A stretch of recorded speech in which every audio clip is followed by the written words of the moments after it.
গল্পের আসর বাই অগ্নিদা চ্যানেলে আপনাদেরকে স্বাগত জানাচ্ছি। আমরা ছিলাম হুমায়ুন আহমেদের লেখা শুভ্র সমগ্র থেকে মেঘের ছায়া। আজ রয়েছে এর শেষ পর্ব।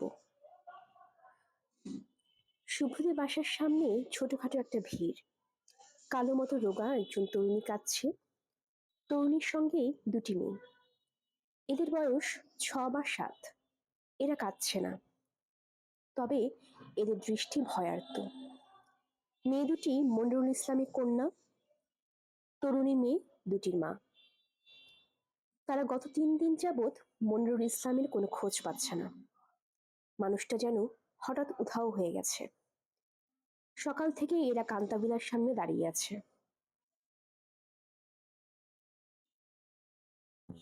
কান্তাবিলার গেট খোলা হচ্ছে না। যে কোনো তরুণীকে কাঁদতে দেখলেই লোক জমে যায়। তরুণী রূপসী হলে তো কথাই নেই, লোক জমে গেছে। অভিজাত এলাকা বলেই ভিড় তত বেশি হয়নি। মনিরুল ইসলামের স্ত্রী একটা জিনিসই চায়, তা হলো বড় সাহেবের সঙ্গে কথা বলবে। বড় সাহেবের সঙ্গে দুটা কথা বলে চলে যাবে।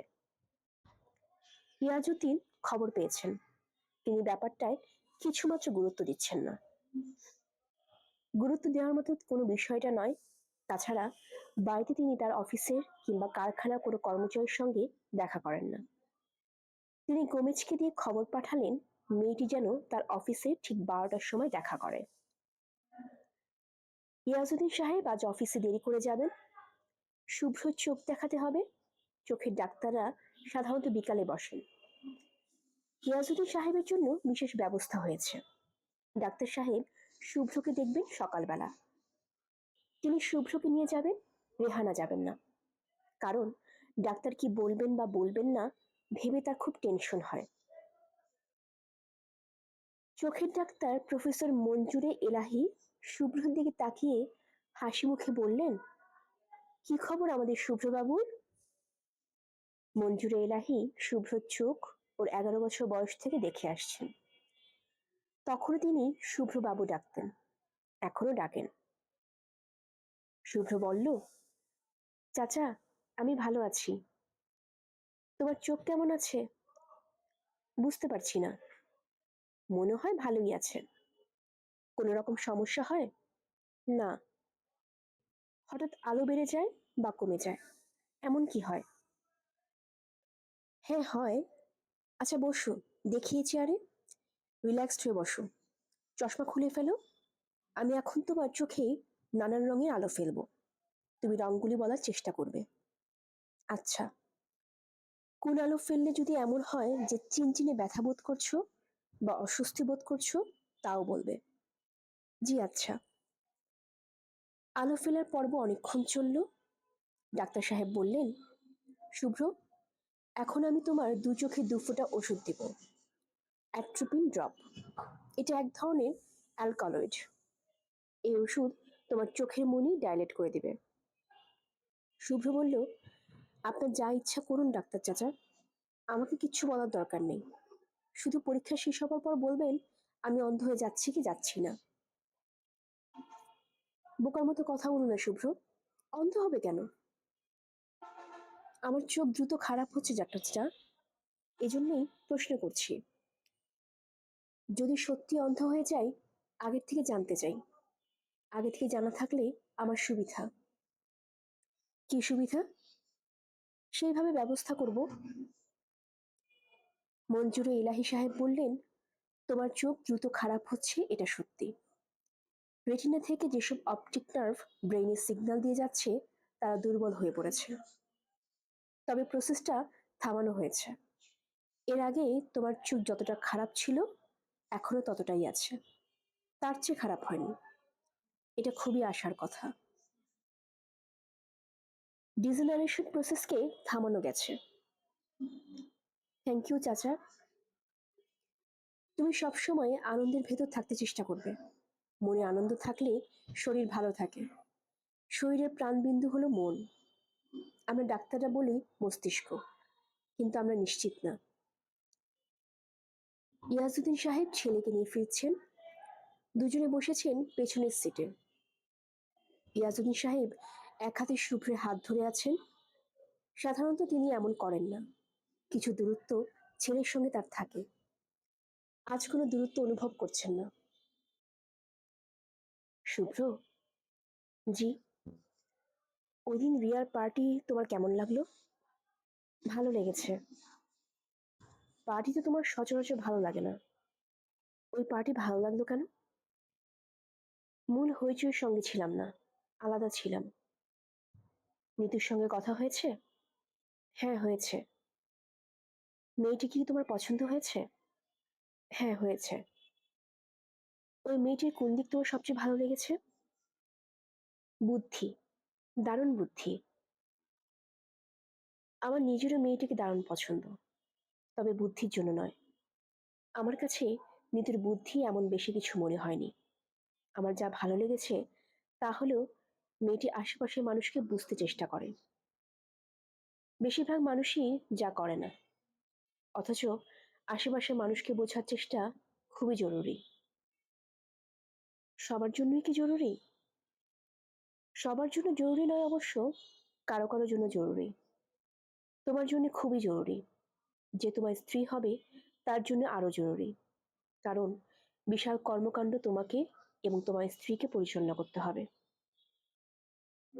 আমার অবসর নেওয়ার সময় হয়ে এসেছে। আমার শরীর ভালো না। আমি বিশ্রাম নেব। তবে বিশ্রাম নেবার আগে দেখে যেতে চাই সব গুছিয়ে ফেলেছি। শুভ্র বলল, বাবা, তুমি কি চাও যে আমি নিতু মেয়েটিকে বিয়ে করি? হ্যাঁ, আমি চাই। তোমার পছন্দের কেউ যদি থাকতো আমি বলতাম না। তোমার পছন্দের কেউ নেই? তোমাকে এই ব্যাপারে অনেকবার জিজ্ঞেস করা হয়েছে। তুমি প্রতিবারই না বলেছ। শুভ্র বলল, আমি ভুল বলেছি বাবা। আমার পছন্দের একজন আছে। ইয়াজউদ্দিন সাহেব হতভম্ব হয়ে বললেন, তার নাম জানতে পারি? হ্যাঁ, পারো। নিতু আপা, সাবেরের বোন। শুভ্র, তুমি আমার সঙ্গে কোনো হেয়ালি করছো না তো? না, হেয়ালি করছি না। মেয়েটিকে তুমি আপা ডাকো?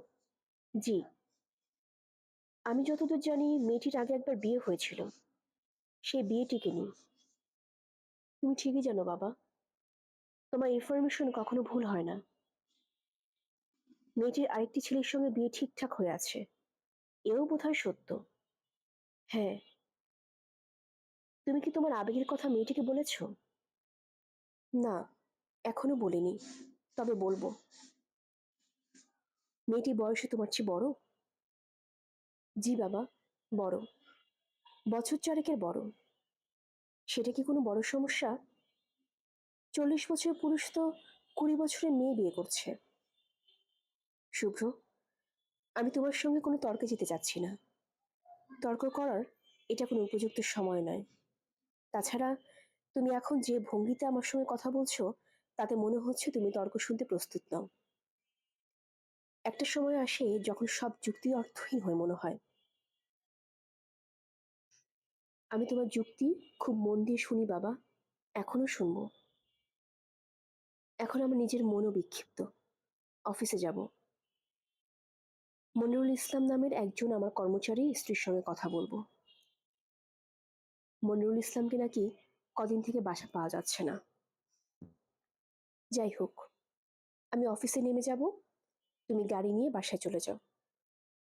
বাই দ্য ওয়ে, তোমার মার সঙ্গে এই ব্যাপারে কোনো কথা বোধ হয় এই মুহূর্তে না বলাই ভালো। তার শরীর ভালো না। সামান্য উত্তেজনা সহ্য করার ক্ষমতাও তার নেই। আমি কি নিত্য আপার সঙ্গে কথা বলতে পারি? দেখা করতে পারি তার সঙ্গে? এখন নয়। ইয়াসউদ্দিন সাহেব অফিসে নেমে গেলেন।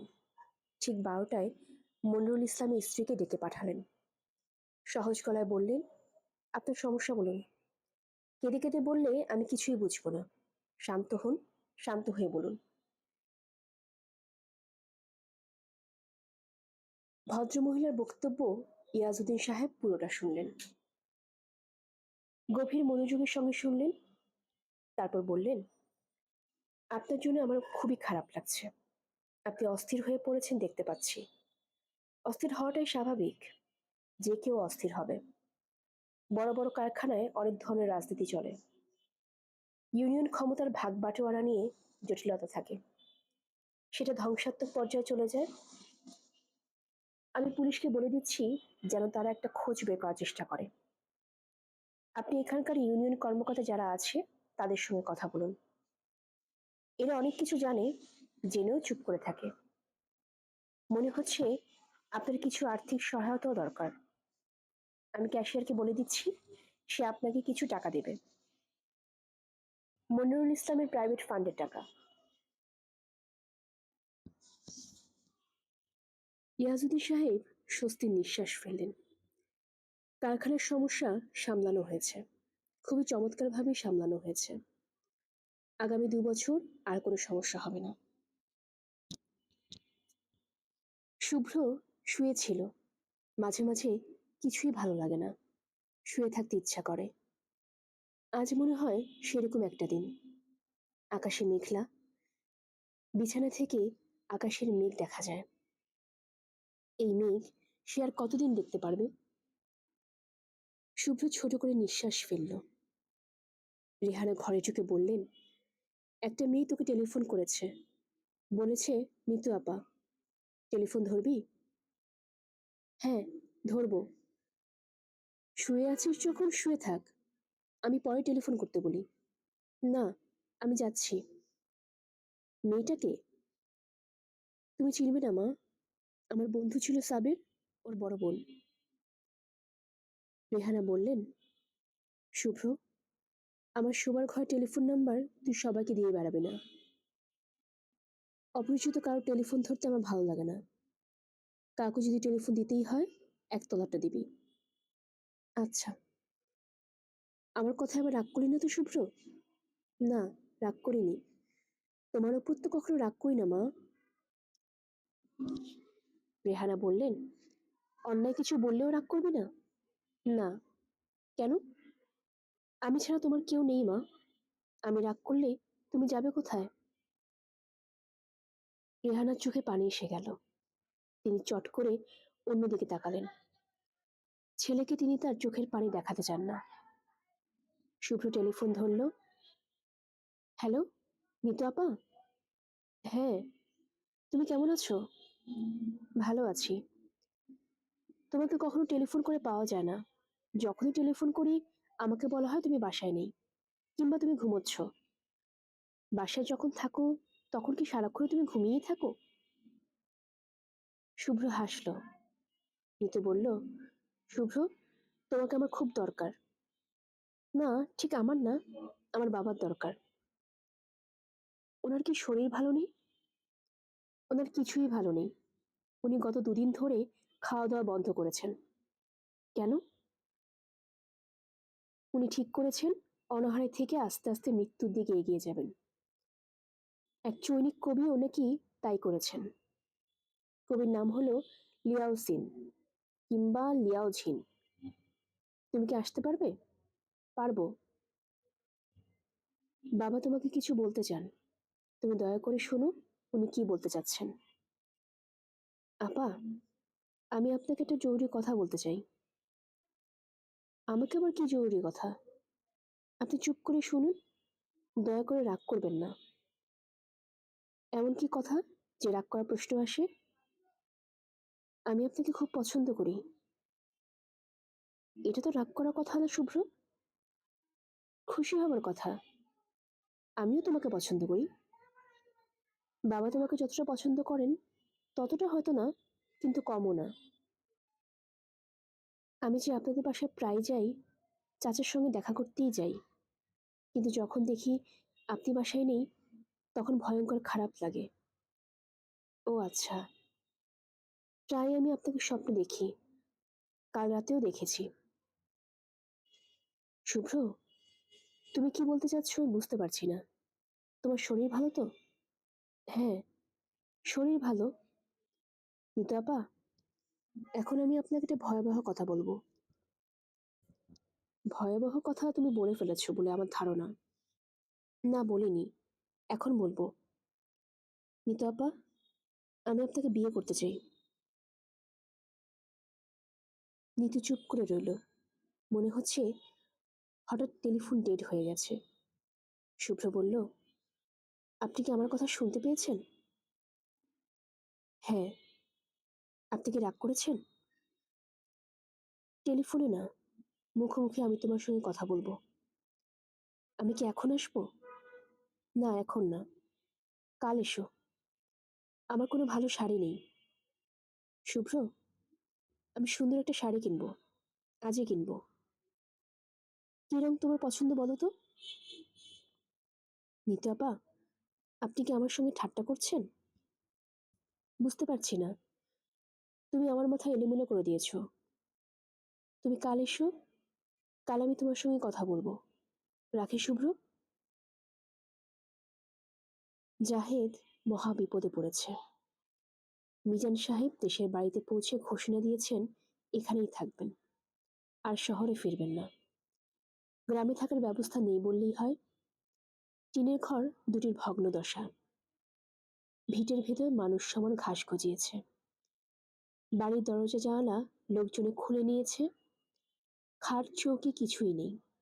মেঝেতে বিছানা করে ঘুমোতে হবে। মেঝেময় গর্ত, সাপের নাই দূরের, কে বলবে? জাহেদ বলল, এর মধ্যে কি থাকবে? চলো, কোন আত্মীয় স্বজনের বাড়ি গিয়ে উঠি। খাওয়া দাওয়া তো করতে হবে। খাবো কি? এখানে তো আর হোটেল নেই। মিজান সাহেব বললেন, নিজের বাড়ি থাকতে পরের বাড়িতে থাকবো? তোর কি ব্রেন ডিফেক্ট হয়েছে? নিজের ভাঙা বাড়ি হচ্ছে অট্টালিকা, এখানেই থাকবো। আর খাওয়া দাওয়া? হাঁড়ি কুড়ি কিছু আন, ইট পেতে আগুন করে রান্না হবে। পিকনিক হবে, বুঝলি? রোজ পিকনিক। নিজের বাড়ি থাকতে অন্যের বাড়ি আমি খাবো না। শেষে বিষ টিস মিশিয়ে দেবে। বিষ মিশাবে কেন? আরে গাধা, চারদিকে শত্রু, জমি জমা সব বেদখল হলো কি জন্যে? কারা এসব নিল? তবে এসেছি যখন সব সায়স্তা করে যাব। দরকার হলে মার্ডার করব। মামা ভাগ্নে যেখানে, বিপদ নেই সেখানে। কিরে, পারবি না আমাকে সাহায্য করতে? জাহেদ চোখে অন্ধকার দেখছে।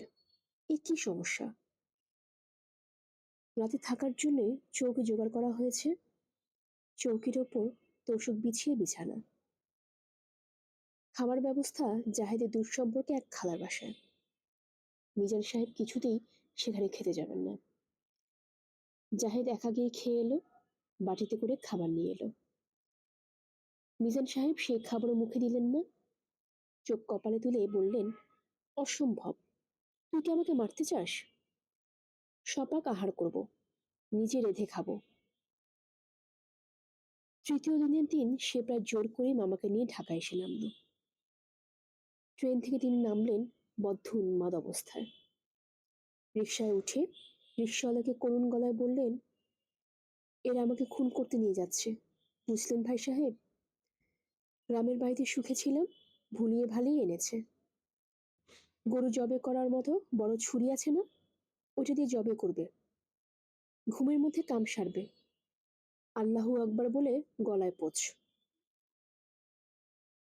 তিনি বাসায় ঢুকলেন স্বাভাবিক ভঙ্গিতে। মনোয়ারাকে দেখে খানিকক্ষণ চুপ করে থেকে বললেন, কিরে মাগি, স্বামীকে খুন করাতে চাস? বেশ, খুন কর, কিচ্ছু বলবো না, চিৎকারও দিব না। তবে খেয়াল রাখিস, আল্লাহর কাছে জবাবদিহি করতে হবে। খুনের সময় আমাকে কিন্তু উত্তর দক্ষিণে শোয়াবি, ভালো মতো গোসল দিবি। নাপাক অবস্থায় আল্লাহর কাছে যেতে চাই না। মনোয়ারা মাথা ঘুরে মেঝেতে পড়ে গেলেন। মিজান সাহেবের মেয়ে ভয়ে থরথর করে কাঁপতে লাগলো। তিনি তাদের দিকে তাকিয়ে হাসি মুখে বললেন, খুকিরা, ভয়ের কিছু নেই, নির্ভয়ে থাকো। জাহেদ পাড়ার ডাক্তার সাহেবকে ডেকে আনলো। তিনি ঘুমের ইঞ্জেকশন দিয়ে ঘুম পাড়িয়ে দিলেন। জাহেদকে বললেন, রোগীর অবস্থা ভালো দেখছি না, যে কোনো সময় ভায়োলেন্ট পর্যায়ে চলে যেতে পারে। আপনি বরং কোনো একটা ক্লিনিকে ভর্তি করিয়ে দিন। বাচ্চা কাচ্চার সংসার, একটা দুর্ঘটনা ঘটতে কতক্ষণ? ইঞ্জেকশনের এফেক্ট বিকাল পর্যন্ত থাকবে, এর মধ্যে একটা ব্যবস্থা করে ফেলুন। বনানীতে একটা ক্লিনিক আছে, নাম হলো মেন্টাল হোম।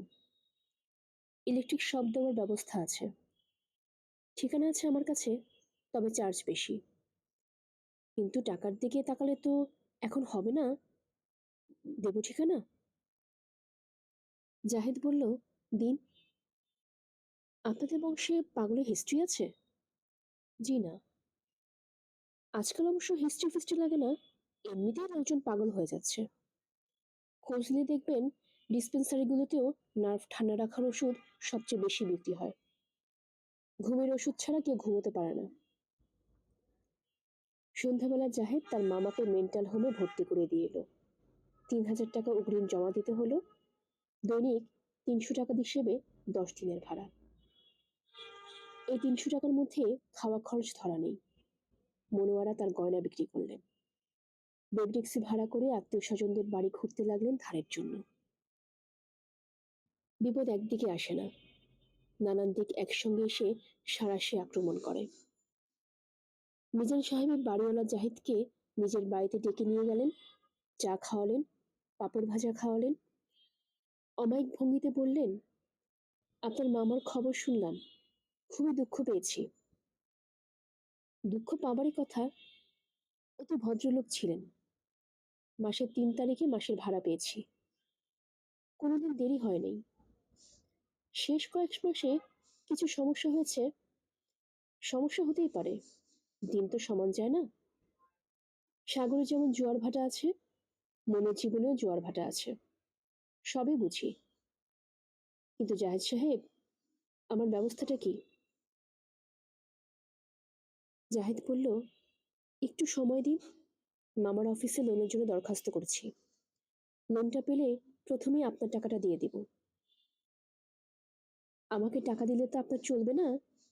আপনার খরচাপাতিও আছে না। পাগলের চিকিৎসা খুবই খরচের চিকিৎসা। আগে যক্ষা ছিল রাজরোগ, এখন রাজরোগ হলো পাগলামি। আমাকে কোনো টাকা পয়সা দিতে হবে না। বলেন কি? সত্যি কথা বললাম ভাই, আমিও ভদ্রলোকের ছেলে।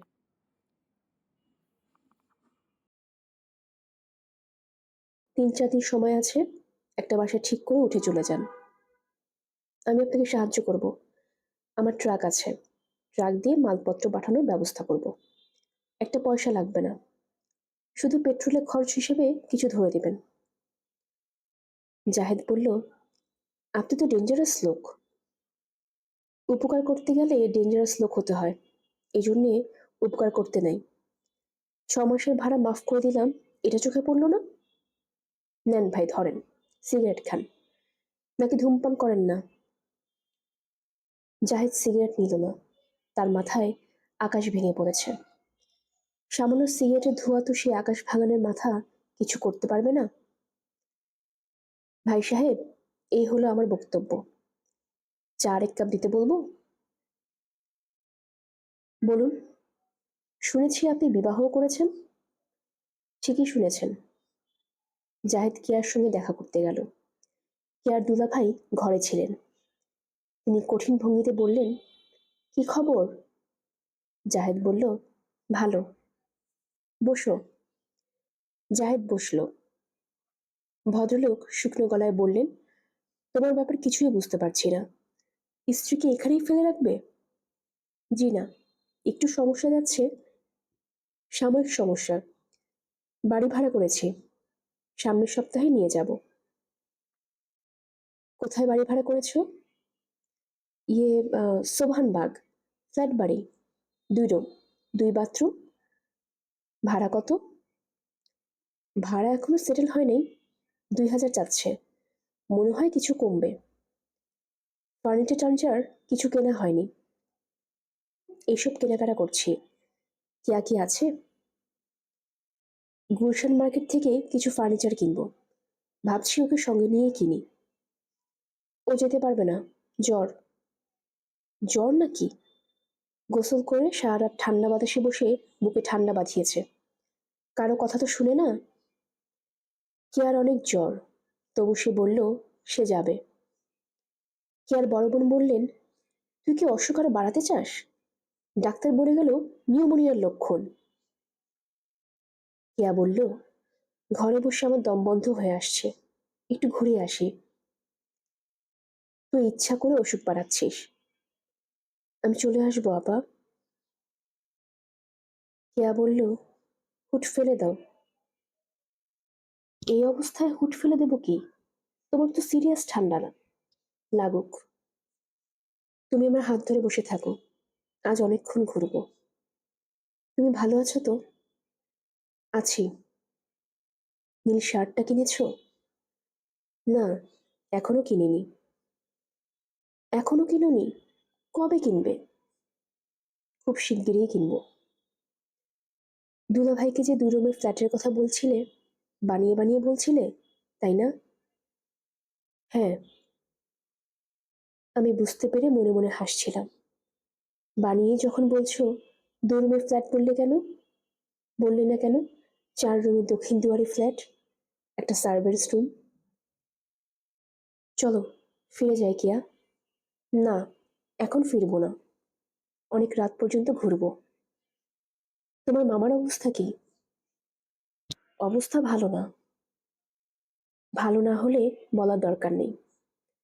খারাপ তো কিছু শুনতে ইচ্ছে করছে না। তুমি কি রাতে খেয়েছো? না। তাহলে চলো তো, কোনো একটা ভালো রেস্টুরেন্টে চলো। তুমি খাবে, আমি দেখব। আমার সঙ্গে টাকা আছে। তুমি সুস্থ হয়ে নাও, তারপর একসঙ্গে দুজন খাবো। না, আজই তুমি খাবে, আমি দেখব।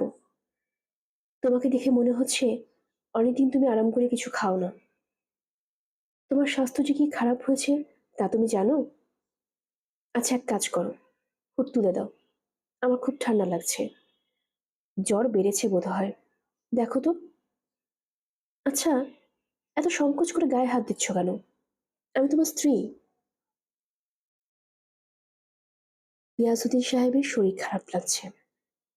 সন্ধ্যাবেলা ডাক্তার এসে দেখে গেছেন। বলেছেন প্রেশার হাই। সিডেটিভ খেতে দিয়েছেন। ঘর অন্ধকার করে শুয়ে থাকতে বলেছেন। তিনি ঘর অন্ধকার করেই শুয়ে আছেন। রেহানা তেঁতুলের শরবত নিয়ে এসেছেন। তিনি বাধ্য শিশুর মতো শরবত খেলেন।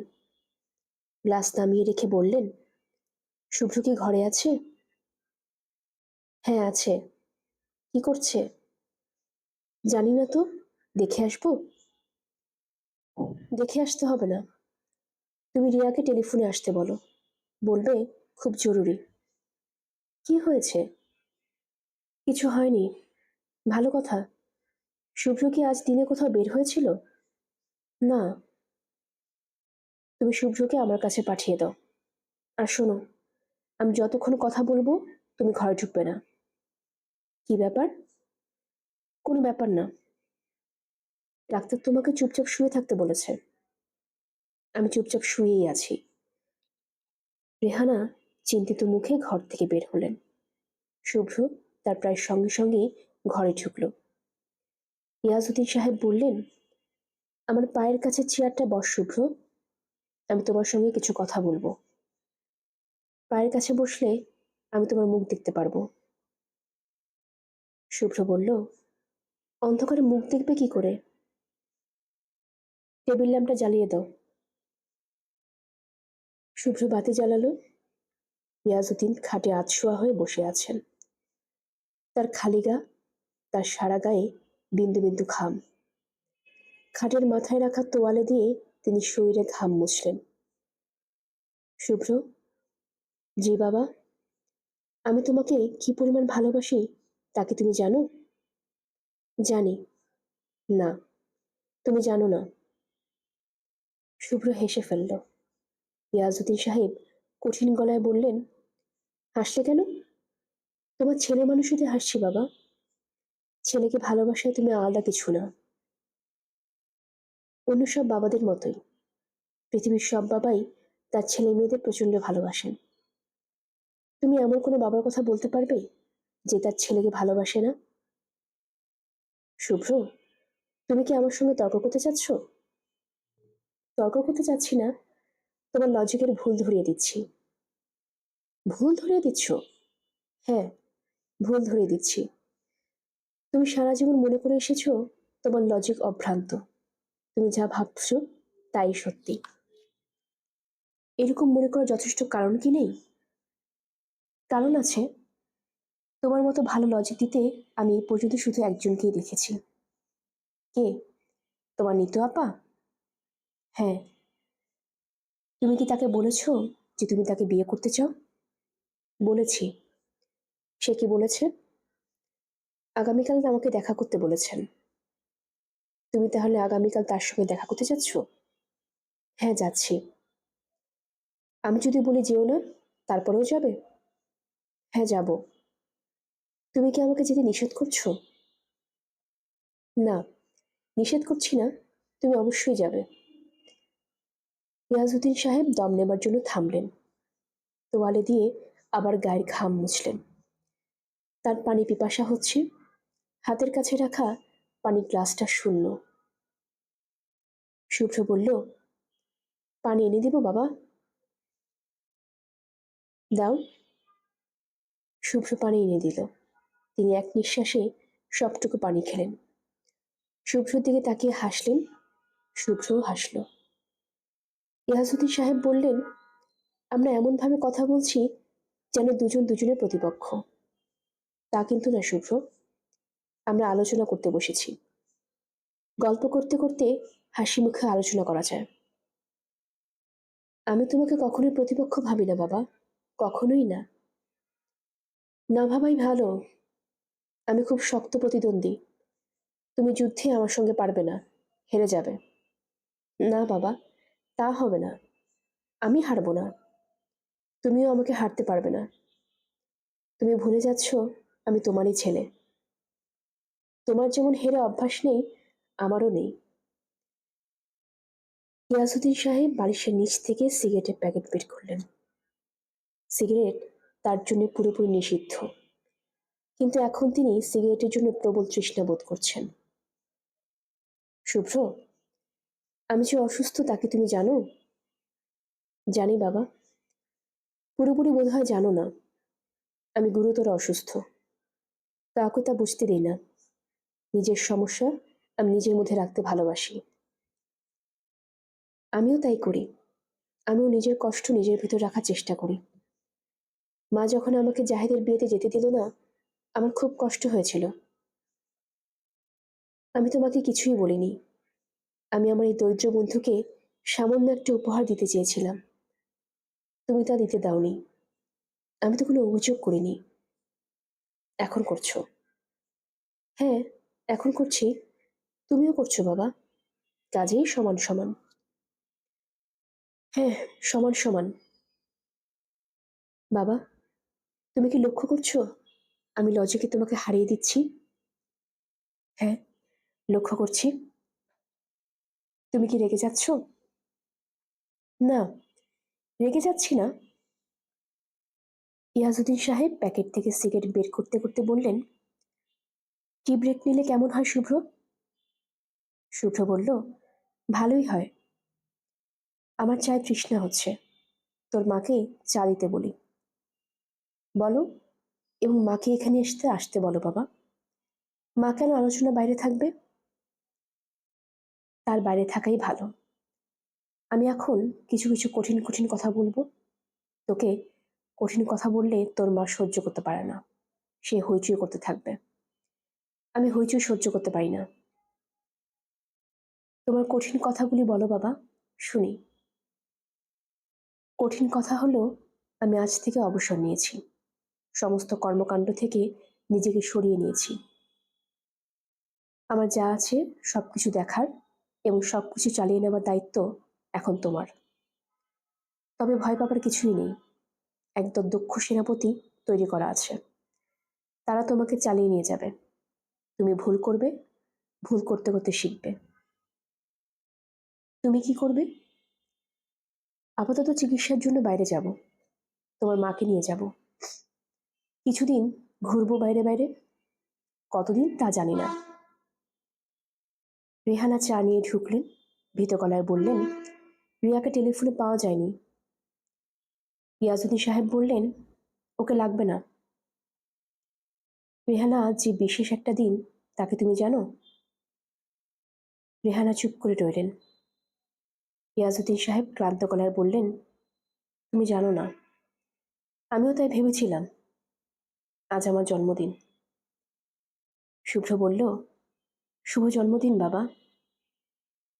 ইয়াসুদ্দিন সাহেব বললেন, thank you Shubhro, thank you. তিনি রেহানার দিকে তাকিয়ে বললেন, একজন ডাক্তারকে খবর দাও, আমার শরীর খুব খারাপ লাগছে। শুভ্র, জি। বাতি নিভিয়ে চলে যাও। ভালো কথা, তোমার বন্ধু এবং বন্ধুপত্নীকে তুমি তোমার জয়দেবপুরের বাড়িতে কিছুদিন রাখতে চেয়েছিলে, ওদের নিয়ে যাও। এই ব্যাপারে আমি আগে যা বলেছিলাম তা ঠিক বলিনি, আমি ভুল করেছি। থ্যাংক ইউ বাবা। তুমি এদের এখন সাহায্য করতে পারো। তোমার একটি টেলিফোনে তোমার বন্ধুর খুব ভালো চাকরি হবার কথা, দু একটা জায়গায় টেলিফোন করে দেখতে পারো। ইয়াজুদ্দিন সাহেব চোখ বন্ধ করলেন, তার খুব খারাপ লাগছে। নিতুদের বাসার সামনেই শুভ্র অনেকক্ষণ দাঁড়িয়ে আছে। কলিং বেলে হাত দেবার সাহস পাচ্ছে না, কলিং বেলটাও ভালো না, হাত দিলেই শক লাগে। শুভ্র বেলে হাত রাখল, আশ্চর্য, আজ শক করল না। দরজা খুলে দিল নিতু, সহজ গলায় বলল, এসো শুভ্র, তোমার জন্যই অপেক্ষা করছি। অফিসেও যাইনি, বেছে বেছে তোমার জন্য এই লাল শাড়িটা পরলাম। যদিও লাল রং আমার পছন্দ নয়, দেখো তো ভালো লাগছে কিনা। নিতু অদ্ভুত ভঙ্গিতে হাসল। শুভ্র বলল, চাচা কোথায়? বাবা নেই।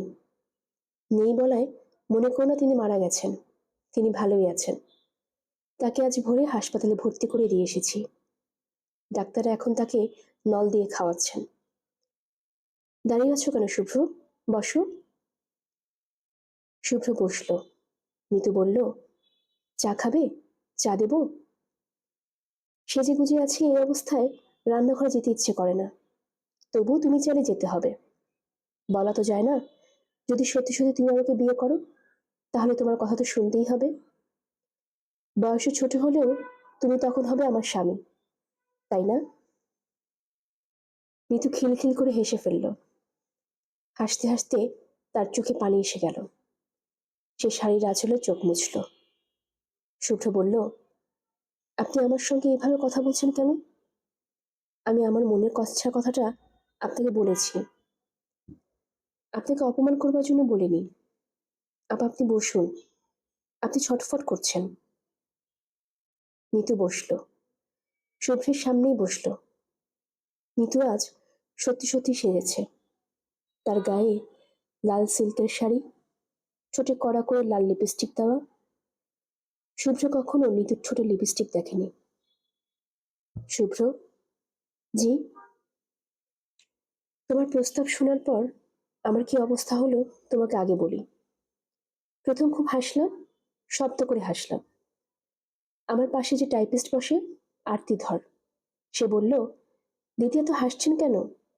আমি তাকে বললাম, দারুণ একটা কাণ্ড হয়েছে, আমি একটা বিয়ের প্রস্তাব পেয়েছি। শুভ্র, তুমি কি মন দিয়ে আমার কথা শুনছো? শুনছি। আরতি বলল, বিয়ের প্রস্তাব পেয়েছেন, তাহলে তো ভালো কথা। এতে হাসির কি হলো? ছেলে কেমন, কি করে? আমি বললাম, ছেলে রাজপুত্রের মতো, এবং এই ছেলে জীবনে কোনো পরীক্ষায় কখনো সেকেন্ড হয়নি। তার টাকা পয়সা যে কত সে নিজেও জানে না। শুভ্র, আমার কথা শুনছো? শুনছি। আমাকে বিয়ের ইচ্ছে এখন তোমার মনে আছে তো, নাকি মত বদলেছ? মত বদলায়নি। গুড। এখন বলো, কেন বিয়ে করতে চাও? আমার রূপের জন্য? আমি কি খুব রূপবতী? আপনি রূপবতী, তবে রূপ তেমন বড় কিছু নয়। ঠিক বলেছ, রূপ বড় কিছু নয়। অতি বিত্তবানদের কাছে রূপ বড় কিছু না, কারণ তারা চারদিক দেখছে। রূপ তাদের কাছে সহজলভ্য। রূপ নিম্নবিত্তদের জন্য গুরুত্বপূর্ণ। ঠিক বলছি না? হ্যাঁ, ঠিক বলেছেন। তাহলে বলো, কেন আমাকে তোমার এত পছন্দ হলো? তোমার মুখ থেকে শুনি। আপা, আমি জানি না, বিশ্বাস করুন, আমি জানি না। আমার মনে হয় আমি জানি। আমার শরীরটাই তোমাকে মুগ্ধ করেছে। লজ্জা পেও না, আমার দিকে তাকাও। ভেরি গুড, এই তো তাকাচ্ছ। ভীতু টাইপের স্বামী আমার পছন্দ না। শুভ্র বলল, আপা আমি এক গ্লাস পানি খাবো। পানি নিয়ে দিচ্ছি, কিন্তু খবরদার আপা ডাকবে না। যাকে বিয়ে করতে চাও তাকে আপা ডাকতে অস্বস্তি লাগছে না? নিতু পানি এনে দিল। শুভ্র পানি শেষ করলো। নিতু বলল, আমার কথা বোধ হয় এলোমেলো হয়ে যাচ্ছে। কেন জানো? কাল রাতে ঘুম হয়নি, সারা রাত ছটফট করেছি। বাবা জিজ্ঞেস করলেন, তোর কি হয়েছে? একবার ভাবলাম বলি। শুভ্র আমাকে বিয়ে করতে চাচ্ছে, এই উত্তেজনায় আমার ঘুম হচ্ছে না। শেষে বললাম না। বাবাকে কষ্ট দিতে ইচ্ছে করলো না। আমি কি করলাম জানো শুভ্র? সারা রাত বারান্দায় হাঁটাহাঁটি করলাম। দুবার মাথায় পানি ঢাললাম। তারপর ঠিক করলাম, তুমি যখন আসবে তখন তোমাকে বলবো, আমার শরীরটাই তো তোমার দরকার। বেশ তো, শরীরটা কিছুক্ষণের জন্য তোমাকে দেব, তার বদলে মোটা অঙ্কের কিছু টাকা তুমি আমাকে দাও। টাকাটা পেলে আমার লাভ হবে, বাবাকে দিয়ে দিতে পারবো। তিনি শান্ত হবেন, ঘর ভাড়া করে একা একা থাকবেন। তার সেবার জন্য কিছু লোকজন থাকবে। আমার বুদ্ধিটা ভালো না শুভ্র? শুভ্র এক দৃষ্টিতে তাকিয়ে আছে। নিতু বলল, কথা বলছো না কেন? তুমি চাইলে আমি সব কাপড় খুলে ফেলতে পারি, ঘরেও কেউ নেই। তবু তোমার কাছে যদি মনে হয় ঘরে বেশি আলো, তাহলে জানালা বন্ধ করে দিতে পারি। শুভ্র কিছু বলার আগেই নিতু উঠে জানালা বন্ধ করে দিল। ঘর আবছা অন্ধকার হলো। নিতু বলল, অন্যদিকে তাকাও শুভ্র। নগ্ন হয়ে প্রেমিকের সামনে আসা কঠিন নয়, কিন্তু প্রেমিকের সামনে নগ্ন হওয়া বেশ কঠিন। শুভ্র বলল, আপা কেন আপনি আমাকে কষ্ট দিচ্ছেন? আমি আপনাকে আর বিরক্ত করব না, চলে যাব। আমি কিন্তু আপা কখনোই আপনাকে অপমান করতে চাইনি। তবু আপনি আমার কথা অপমানিত হয়েছেন। I am so sorry. নীতি লক্ষ্য করল শুভ্র কাঁদছে, ছোট শিশুদের মতোই কাঁদছে। নীতু কোমল গলায় বলল, তুমি সাবিরের বন্ধু, তোমাকে আমি তোমার মতোই দেখি এবং পাগলের মতো পছন্দ করি। কেঁদো না শুভ্র, তুমি কাছে আসো, আমি তোমাকে আদর করে দিই। সাবির যখন খুব মন খারাপ করতো, সে আমাকে জড়িয়ে ধরে কাঁদত। আমি তাকে মাথায় হাত দিয়ে আদর করতাম। শুভ্র উঠে দাঁড়ালো, শান্ত গলায় বলল, নিতু আপা আমি যাই। আপনি চাচাকে নিয়ে কোনো চিন্তা করবেন না, আমি সব ব্যবস্থা করে দিব। আমার এখন অনেক ক্ষমতা নিতু আপা, আমি এখন অনেক কিছু করতে পারি। নিতু কোমল গলায় বলল, আমি জানি। তোমার বাবা আমার কাছে এসেছিলেন, সব দায়িত্ব তোমার কাছে দিয়ে তিনি বিশ্রাম নিতে যাচ্ছেন, সেই কথা আমাকে বলেছেন। আর কি বলেছেন? নিতু হাসতে হাসতে বলল, আরেকটা অন্যায় অনুরোধ করেছিলেন। বলেছিলেন আমি যেন তোমাকে বিয়ে করতে রাজি হই। প্রত্যাখ্যানের অপমান থেকে তিনি তোমাকে বাঁচাতে চেয়েছিলেন, কিন্তু তা হয় না শুভ্র। তুমি কি বুঝতে পারছো যে তা হয় না? পারছি। তোমার বাবাকে আমার রিগার্ডস দিও, চমৎকার মানুষ, আমার ওনাকে পছন্দ হয়েছে। বুঝলে শুভ্র, উনি যুক্তি দিয়ে আমার প্রায় বুঝিয়ে ফেলেছিলেন যে তোমাকেই আমার বিয়ে করা উচিত। বাবা খুব ভালো যুক্তি দিতে পারেন। আমার ওনাকে খুব পছন্দ হয়েছে। আমি কাউকে পা ছুঁয়ে সালাম করি না, আমার ভালো লাগে না, কিন্তু তাকে আমি পা ছুঁয়ে সালাম করেছি। ইয়াসুদ্দিন সাহেবের ম্যাসিভ হার্ট অ্যাটাক হয়েছে। রেহানা স্বামীর হাত ধরে বসে আছেন, তিনি থরথর করে কাঁপছেন। অ্যাম্বুলেন্স খবর দেওয়া হয়েছে, এখনো আসছে না। শুভ্র বাড়িতে নেই। রেহানা অস্থির হয়ে পড়েছেন, মনে হচ্ছে তিনি অচেতন হয়ে পড়বেন। ইয়াসুদ্দিন সাহেব স্ত্রীর অস্থিরতা দেখে আসলেন, ক্ষীণ কণ্ঠে বললেন, শুভ্রর সঙ্গে দেখা হবে কিনা আমি বুঝতে পারছি না। যদি দেখা না হয়, যদি এই যাত্রা আমার শেষ যাত্রা হয়, তাহলে তুমি শুভ্রকে বলবে অন্য 10 জন বাবা তার ছেলেকে যতটা ভালোবাসে আমি তাকে তার চেয়ে অনেক বেশি ভালোবাসি। তার মতো একটি ছেলের জন্ম দিতে পেরে আমি আনন্দে এটি এর জন্য অনেক যথেষ্ট। আমি বিপুল অর্থ বিত্ত শুভ্রের জন্য রেখে গেলাম। আমার দেখার খুব শখ শুভ্র এই অর্থবিত্ত দিয়ে কি করে। আমার এই শখ বোধ হয় মিটবে না। মনে হচ্ছে এ আমার শেষ যাত্রা। মৃত্যুর আগে কিছুক্ষণের জন্য ইয়াজউদ্দিন সাহেবের জ্ঞান ফিরল। তিনি এদিক ওদিক তাকালেন, হয়তো শুভ্রকে খুঁজলেন। তার খুব ইচ্ছা শুভ্রকে একটু ছুঁয়ে দেখেন। তিনি ফিসফিস করে ডাকলেন, শুভ্র, শুভ্র। তার চারপাশে একদল মুখোশ পরা ডাক্তার, কয়েকজন নার্স, সেই প্রিয় মুখ নেই। গল্পের আসর বায়ে অগ্নিলা চ্যানেলে আপনারা শুনছিলেন হুমায়ুন আহমেদের লেখা শুভ্র সমগ্র থেকে মেঘের ছায়া। আজ ছিল এর শেষ পর্ব। আমার এই গল্প পাঠ আপনাদের কেমন লাগে অবশ্যই কমেন্ট করে জানাবেন। আমার গল্প পাঠ ভালো লেগে থাকলে সাবস্ক্রাইব করে পাশে থাকবেন, বন্ধুদের সাথে শেয়ার করবেন, আশেপাশের সবাইকে ভালো রাখবেন, নিজে ভালো থাকবেন। ধন্যবাদ।